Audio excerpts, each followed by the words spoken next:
계속 앉아 있어 그냥. 누가복음 19장은 예수님께서 그 이제 삭개오 사건 끝나고 나서 문화 비유, 살벌한 비유 했잖아요.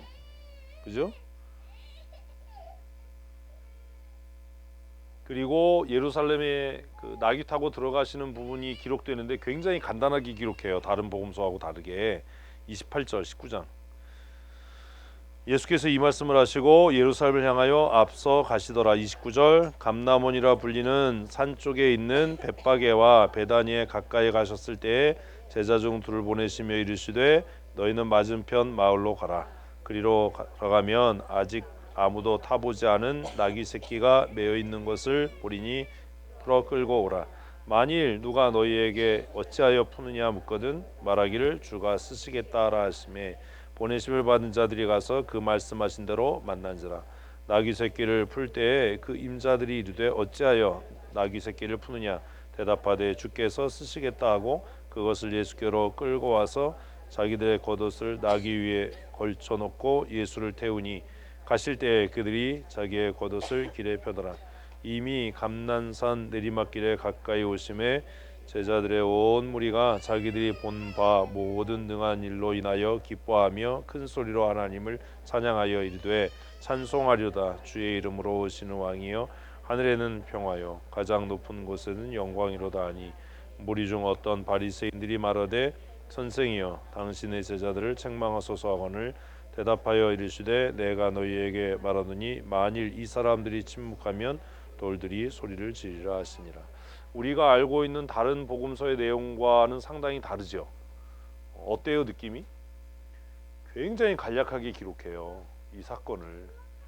그리고 다른 복음서에서는 마치 예루살렘 모든 주민이 나와서 환영한 것처럼 그렇게 표현을 하는데 누가복음에서는 뭐라고 이야기하죠? 제자들이 그렇게 했다.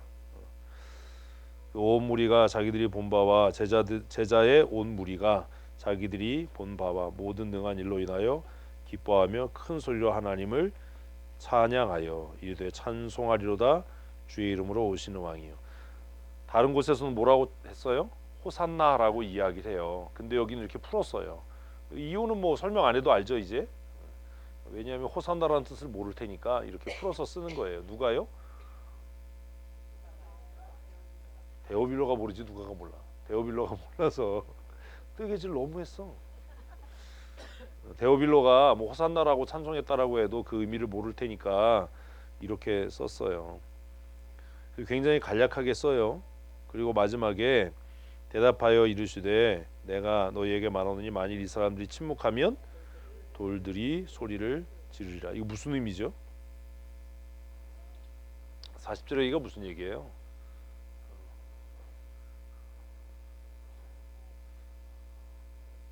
(40절) 얘기가 무슨 얘기예요?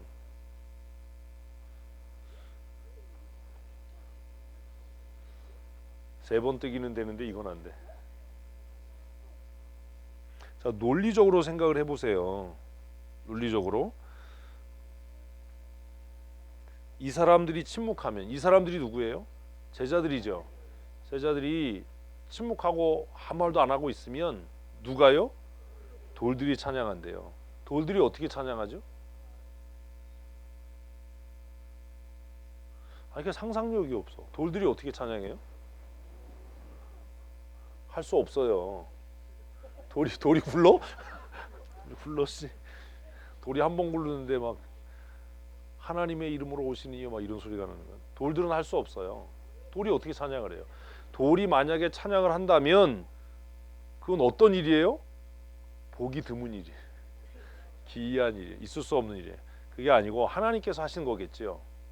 만일 돌이 입을 열어서 찬양한다면 우리는 그렇게 그걸 잘 이해 못하지만 야 돌이 입을 열어서 찬양할 거야 라고 하면 듣는 사람은 그렇게 듣겠죠. 뭐라고요? 아 그럼 이게 하나님께서 하시는 일인가? 그 지금 누가가 하는 얘기가 무슨 얘기인 거예요? 이건 이렇게 될 수밖에 없도록 하나님께서 필연적으로 정하신 거야 라는 이야기를 이렇게 써놓은 거예요. 이런 게 빨리 그냥 읽으면 정리가 돼야 돼요. 이제는 그러니까 돌은 절대로 입을 열어서 찬양을 못해요. 근데 만약에 입이 있는 사람이 그걸 안 하면 하나님께서 돌들이라도 찬양을 하도록 하시겠다라는 거예요. 그러면 이 사건은 무슨 의미를 갖냐 하면 조금 신학적으로 조금 더 어렵게 깊이 있게 설명한다면 이건 하나님 아버지께서 그 아들의 죽음을 위한 연회를 여시는 거예요. 괜한 얘기했나 보다. 네? 예수님의 예루살렘 입성이 갖는 의미가 뭐냐? 그건 하나님께서 마치 예수님께서 처음 세례를 받으셨을 때 하늘문이 열리고 내가 기뻐하고 사랑하는 아들이야 라고 음성이 났던 것처럼 예수님이 예루살렘에 입성할 때 백성들이 호산나 하나님의 주의 이름으로 오시는 이여 높은 곳에서 뭐 이렇게 찬송을 했잖아요. 그랬더니 바리새인들이 보고 참남하다. 어떻게 이런 일을 할 수 있냐? 예수님이 이 사람들이 잠잠하면 하나님 아버지께서 돌들이라도 입을 열어서 하게 할 거야. 이건 마치 무엇을 연상케 하는 장면인 것 같으세요? 임금이 전쟁에 나갔어요. 전쟁에 나갔어. 적군을 물리치고 개선해서 돌아올 때 그 성에 있었던 모든 주민이 나와서 찬송하는 거예요. 그 장면을 누가? 하나님 아버지께서 그 아들을 위해서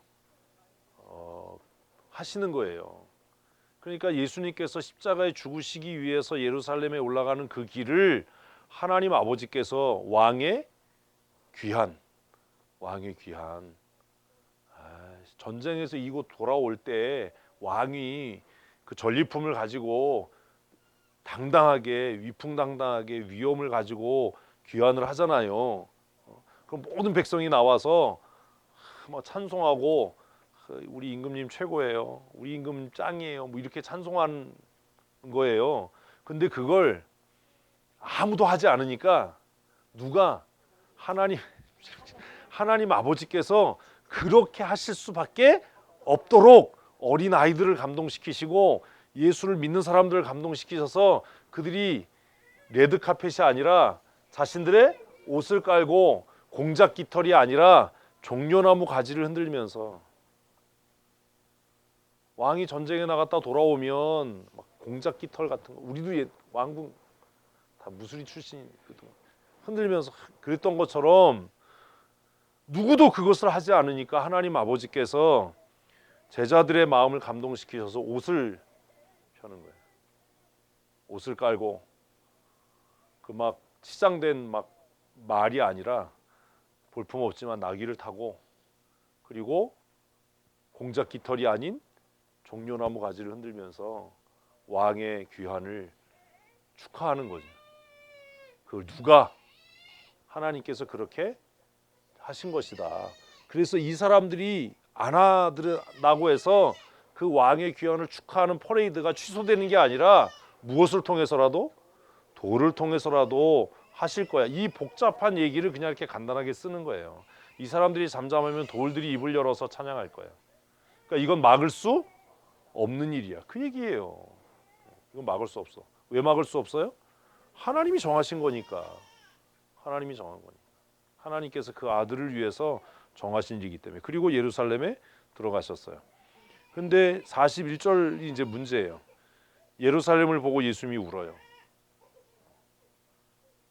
가까이 오사 성을 보시고 울어요. 왜 울어요? 42절 이르시되 너도 오늘 화평에 관한 일을 알았더라면 좋았을 뻔하였거니와 지금 내 눈에 숨겨졌도다. 똑같은 얘기죠. 지난번에 했던 얘기.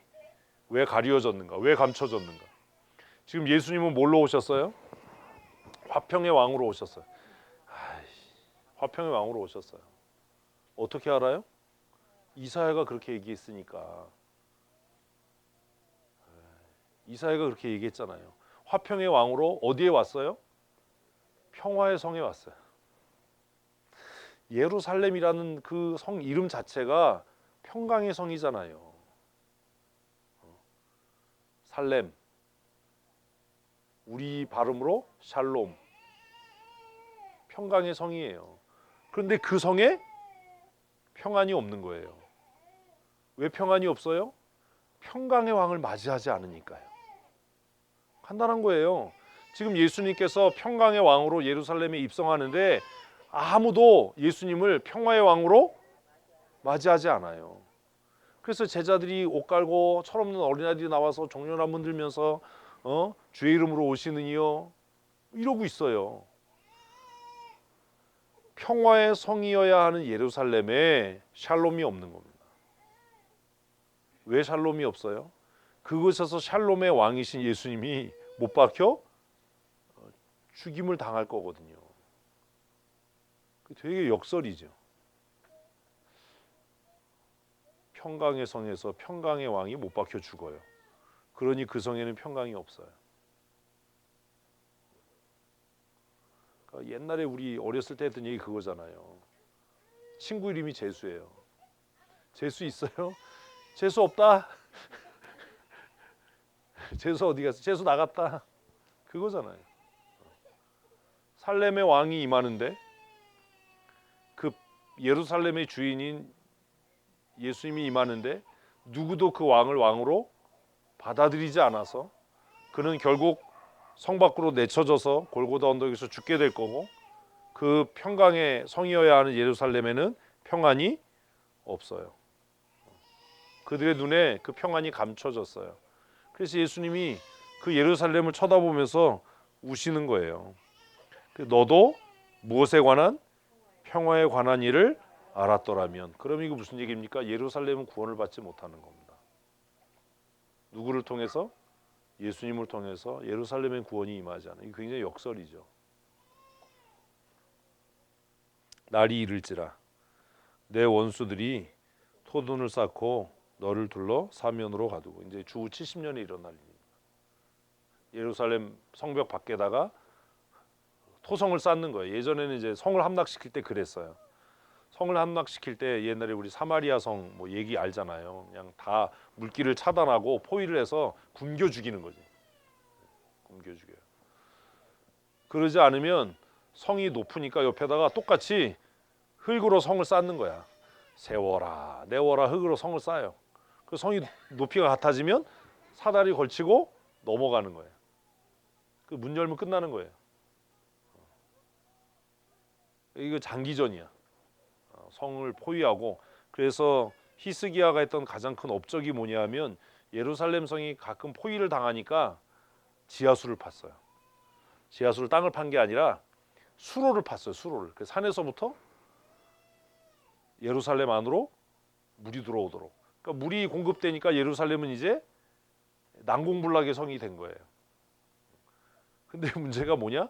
밖에다가 이렇게 토성을 쌓고 사다리 걸치고 넘어오면 끝나는 거죠. 예수님이 이제 그 얘기를 하는 거예요. 적군들이 찾아와서 토둔을 쌓고 너희를 둘러서 너희를 사면으로 가둘 거야. 또 너와 및 그 가운데 있는 내 자식들을 땅에 맺히며 돌 하나도 돌 위에 남지 아니하리니 이는 내가 보살핌을 받는 날을 알지 못함이라. 예수 그리스도가 누구신지 알지 못해서 이런 일이 너에게 임할 거다. 그래서 예수님이 우셔요. 굉장히 간단하지요. 그리고 성전을 정화한 사건은 더 간단하게 쓰여져 있어요. 성전에 들어가서 장사한 자들을 내쫓으시며 그들에게 이르시되 기록된 바 내 집은 기도하는 집이라 하였거늘 너희가 강도의 소굴을 만들었다. 왜 이렇게 간단하게 써요? 데오빌로에게 성전은 별 의미가 없거든요. 이 성전에 대한 얘기는 어디에서 주구장창 썼겠어요? 마태복음에서 주구장창 썼겠죠. 그들에게 성전이 중요하니까.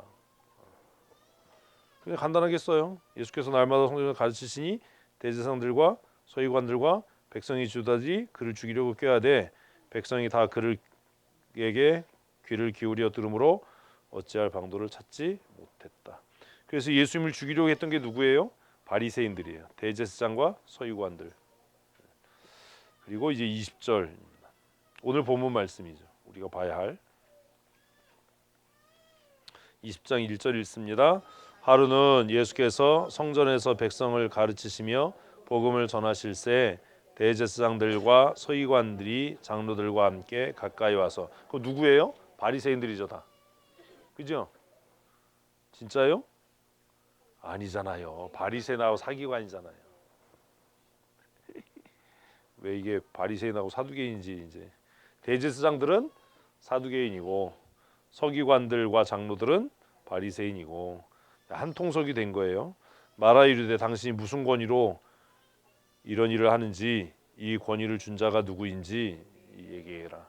얘기해봐야 뭐 안 들을 거니까 예수님이 다시 질문을 합니다. 내가 너에게 묻겠다. 그래서 무슨 얘기예요?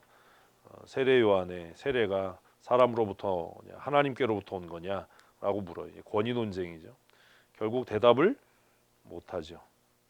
왜 대답을 못해요? 왜 대답을 못해요? 그러니까 양다리 걸치면 이런 사태가 생기는 거예요. 왜 대답을 못해요? 하나님께로부터라고 이야기하자니 자신들이 세례 요한의 세례를 인정하지 않았기 때문이고, 세례 요한의 세례가 인위적인 거다, 사람으로부터 생긴 거다라고 하면 백성들이 그를 선지자로 여겨서 돌로 자신들을 칠까봐 두려웠기 때문이에요. 그래서 대답을 못해요. 그래서 뭐라고 그래요? 우리가 알지 못한다라고 이야기를 해요. 이걸 보면서 좀 생각을 해야 돼요. 내 자신의 태도를 뭘 택할 거냐. 좋은 게 좋은 게 아니에요. 그래서 어정쩡한 게 좋은 게 아니에요. 그 예수님도 내 권위도 어디부터 왔는지 알지 못한다. 예수께서 이르시되 나도 무슨 권위로 이런 일을 하는지 너희에게 이르지 아니하리라. 이거 결국은 너하고 우리는 관계가 없다라는 얘기거든요.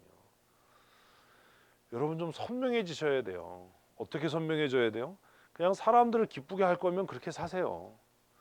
아니면 하나님을 기쁘시게 할 거면 그냥 이쪽으로 그냥 선택하고 사세요. 둘 중에 하나를 해야지 이것도 아니고 저것도 아니니까 사람들 눈치 보다가 또 성경의 말씀에 또 찔리다가 성경대로 살다가 또 사람들이 멀어질까 봐 그거 눈치 보다가 결국 양쪽에서 다 버려져요. 그래서 제가 창틀에 낀 여자가 제일 불쌍하다고 얘기했잖아요. 들어오든지 나가든지 둘 중에 하나지. 왜 어정쩡하게 그러냐. 선택을 하셔야 됩니다. 하나님 편에 설 건지 사람 편에 설 건지 양당 간에 선택을 하십시오. 대답을 하네. 사람 편에 서면 이 세상에서는 행복하게 살 수 있어요. 그것도 나쁘지 않다고 저는 생각해요. 그러나 확실하게 지옥 갈 거예요. 하나님 편에 서세요. 이 땅에서 좀 피곤하게 살 거예요. 고난도 당할 거예요. 업신여김도 당할 거예요. 미움도 좀 받을 거예요. 그러나 확실하게 천국 갈 거예요. 양당 간에 선택을 하셔야 돼요. 양당 간에. 어정쩡하면 이쪽에서도 버려지고 저쪽에서도 버려져요. 그게 지혜로운 것 같죠. 근데 어정쩡하면 이 세상에서도 인간 편에 선 사람들처럼 그렇게 즐겁고 행복하게 살지 못할 거예요. 늘 부담스럽잖아요. 네? 근데 결국 예수님께서 심판주로 오실 때 지옥 가야 되겠지요. 그러니 양당 간에 하나를 확실하게 선택하세요. 천국 소망하고 하나님 나라 목적하고 살 건지 사람들 사이에서 사람들하고 기쁘게 살 건지 결정하셔야 됩니다. 그리고 9절부터 18절까지가 살벌한 비유입니다. 누가복음의 문화 비유에 버금가는 살벌한 비유. 바리새인들이 이거 듣고 서기관들이 이거 듣고 사두개인들이 이거 듣고 자기들 들으라고 한 소리인 줄 알고 열받아서 예수를 잡아 죽이고 싶어 했던 비유. 이건 비유가 아니라 그냥 막 대놓고 한 거예요. 이것도 똑같이 한 사람이 포도원을 만들고 농부들에게 세를 주고 타국으로 떠나요. 왜 주인은 꼭 타국으로 가지? 우리나라 드라마의 주인공은 꼭 그 기억상실증에 한번 걸리잖아요. 성경에는 꼭 타국으로 가요. 타국으로 가서 이제 추수할 때가 돼서 종들을 보내요. 그랬더니 그 욕심이 생겨서 어떻게 하죠? 때리고 돌려보내요. 돌려보내요. 못 주겠다 이거죠. 농부들은 왜 이렇게 했을까요? 농부들은 왜 이렇게 했을까요? 첫째는 은혜를 잃은 거예요. 은혜를 잊은 거예요. 자기 신들이 주인 같아진 거예요. 어? 이 비유 내용 우리 다 알잖아요. 사실 그런 겁니다. 우리가 살다 보니까 내 인생의 주인이 나 같은 거예요. 똑같은 거야. 이 비유하는 게 뭐가 중요해? 이 비유를 읽으면 생각해야 돼요. 뭘? 나는 내 인생의 주인이 아니다. 응? 나는 내 인생의 주인이 아니다. 근데 예수 믿는 사람도 내 돈 가지고 내가 내 마음대로 한다는데 이런 소리 하는 사람들이 있거든요. 내가 내 돈 가지고 내 마음대로 한다는데 이런 소리 하면 이 포도원 농부들에 해당하는 겁니다. 하나님의 은혜라는 걸 잊은 거예요. 내가 내 삶의 주인이라고 착각하는 거예요. 이 사람들이 정말 잊어버린 게 뭐냐면 우리가 수고해서 이 포도원을 경작했으니까 우리에게 뭐가 있다? 권리가 있다. 우리에게 권리가 있다. 내가 이 포도원의 주인이다. 무슨 소출이야. 그 두드려 패고 보낸 거예요. 그때 주인이 또 가만히 있나요? 또 보냈지요. 왜 보냈을까요? 근데 아니 무슨 기회를 주는 거야? 사실 이제 그걸 이해하는 게 더 중요해요. 왜 보낼까요? 첫 번째 종을 보냈는데 두드려 맞고 얘가 막 반 죽음이 돼서 돌아왔어. 주인님 갔더니 소출은 고사하고 나 이렇게 죽도록 팬 다음에 보냈어요. 그랬어요. 그럼 여러분이 주인이라면 어떤 마음으로 보냈겠어요? 고민정 선생님 주인이면. 고민정 선생님 주인이면 어떻게 하셨을 것 같아요? 거짓말 좀 하지 말고. 고민정 선생님이 대답을 못하는 건 한 번도 땅을 소유해 본 일이 없기 때문에 이 상황이 이해가 안 가는 거야. 소작을 줘본 일이 없기 때문에. 그죠? 누구한테 돈을 꿔줘본 경험이 있든지 뭐 이래야 이게 확 이해가 되는데. 응?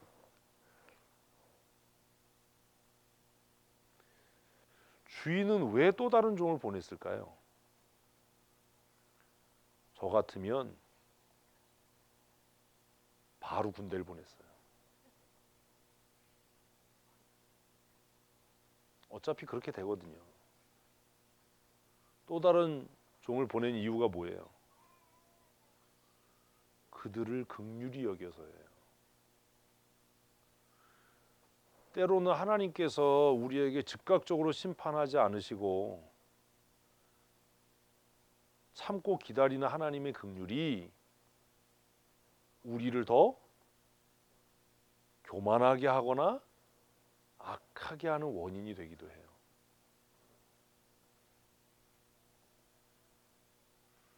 저 같으면 다른 종 안 보내요.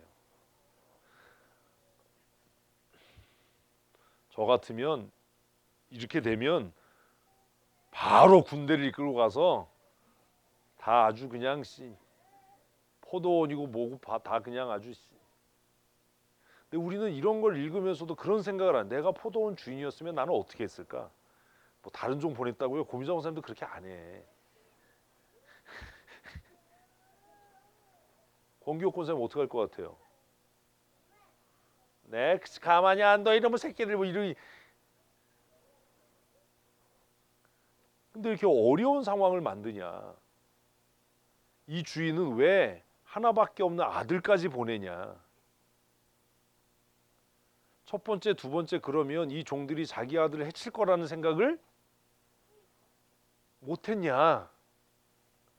바보냐 이 주인은? 우리는 왜 이런 비유를 읽으면서 그런 생각을 안 하냐? 어? 왜 그러는 거냐 도대체 이 주인은? 이 주인이 뭐라고 그래요? 아들 보내면서 이는 내 하나밖에 없는 독자고 상속자니까 그들이 이 아들을 존중할 거다. 개뿔 존중은 무슨 존중할 놈들 같았으면 처음부터 안 그랬지. 그러면 주인이 원했던 건 뭐예요? 지금 얘기했잖아요. 주인이 원했던 게 뭐예요? 소출을 받는 겁니까? 그건 뭐예요? 자신이 존중받는 거였어요.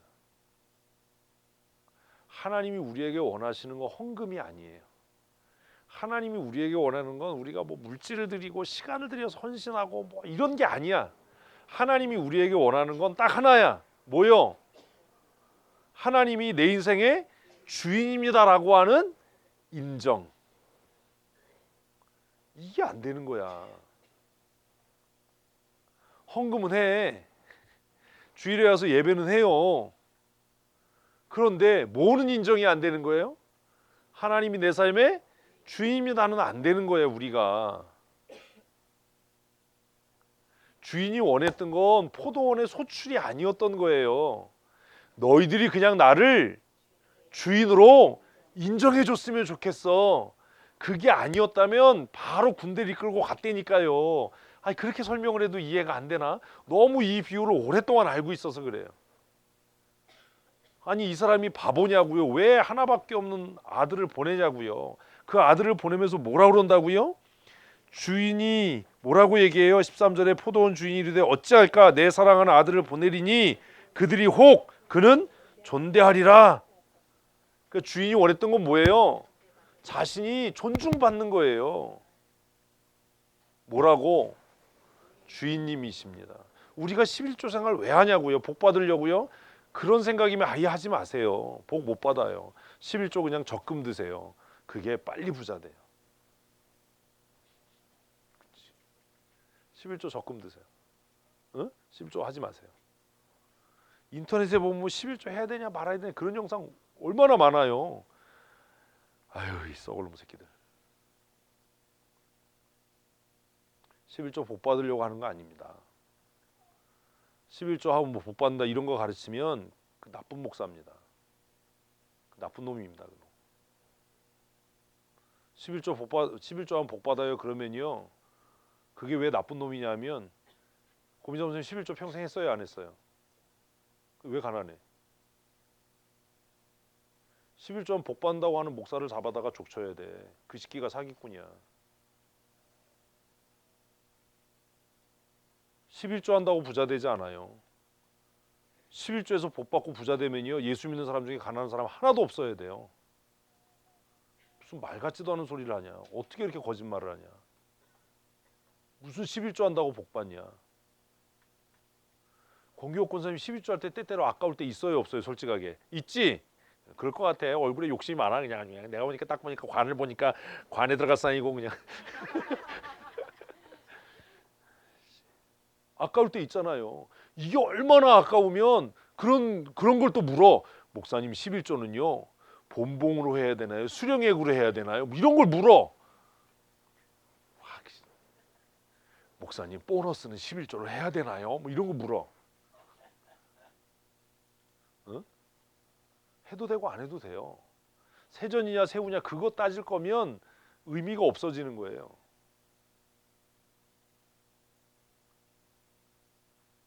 어떤 교회는 재직회를 열어가지고 수령액으로 11조를 하기로 결의를 했대. 그래서 별 미친 놈들이 아주 세트로 아주 미쳐가지고. 아니 무슨 말 같지도 않은 11조에도 부자 안 돼요. 11조에서 부자 되겠다라는 생각은 아예 하지 마세요. 그거는 예수 믿는 게 아니에요. 그렇게 가르치는 사람은 그 목사도 아니에요. 진짜 나쁜 사람이에요. 그 성도들을 기만하는 거야. 11조 하면 정말 부자 된다 그러면 우리 중에 가난한 사람이 하나도 없어야 돼. 무슨 그런 거짓말을 하냐. 그 11조 왜요? 감사도 아니야. 11조는 그냥 하나님이 내 삶의 주인입니다라고 그냥 표현하는 거예요. 이 포도원 주인이 원했던 건 그거야. 그냥 포도를 거둘 때가 돼서 종을 보낸 건 그냥 세금을 걷기 위한 것도 아니고 그냥 그 주인이 포도원을 만들고 농부들을 두고 그들에게 원했던 건 내가 떠나 있지만 그들이 나를 주인으로 인정해 주기를 원했던 거예요. 무슨 11조 한다고 복을 받아요. 지금도 그런 아주 되먹지도 않은 사기를 치는. 그러니까 그런 것 때문에 뭐 기독교가 욕먹는 거야. 뭐 11조 뭐 어쩌고. 그러니까 코로나 사태가 시작하면서도 왜 교회가 대면 예배를 강행하냐 그러면서 막 비난하는 놈들이 뭐가지고 그런 거예요. 교회가 헌금 받으려고 그런다.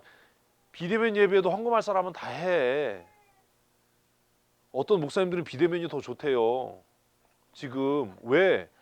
헌금할 사람은 어차피 온라인으로 다 해요. 근데 비대면 하니까 전기요금 안 나가지요. 주일 식사비 안 나가지요. 아 이건 목사들끼리 만나면 얘기하는 거야. 야 비대면으로 하니까 야 교회의 경상비가 야 늘어 야. 11조 할 사람들은 다 온라인으로 하고 다 헌금할 사람들 다 온라인으로 하고 KT에서 뭐 왔는지 아세요? 지난주에? 야 KT 훌륭해 KT. 뭐 보냈는지 알아 너? 알아? 전화로 헌금하는 서비스 제공한다고. 그 구축해 드린다고. 야 KT 날강도야 저 새끼들 아주 교회를 상대로 아주 주머니를 털어가려고 그래 교회에서. 내가 그걸 보고 야 누가 발상을 했는지 기가 막히다. 기가 막히다. 전화번호 누르면 그냥 11조가 그냥 응? 정말 기가 막히다. 교회가 그렇게 자처하는 거예요. 아 11조 하면 복 받아요. 11조 하면 부자 돼. 이런 것들이 코로나 시작되면서 왜 교회가 그렇게 사회로부터 지탄받고 타겟이 되고 대면 예배하는 교회가 왜 그렇게 폄하되냐 하면 저놈들이 돈 떠올라서 헌금 걷어들이려고 대면 예배한다 이렇게 소문이 퍼진 거예요.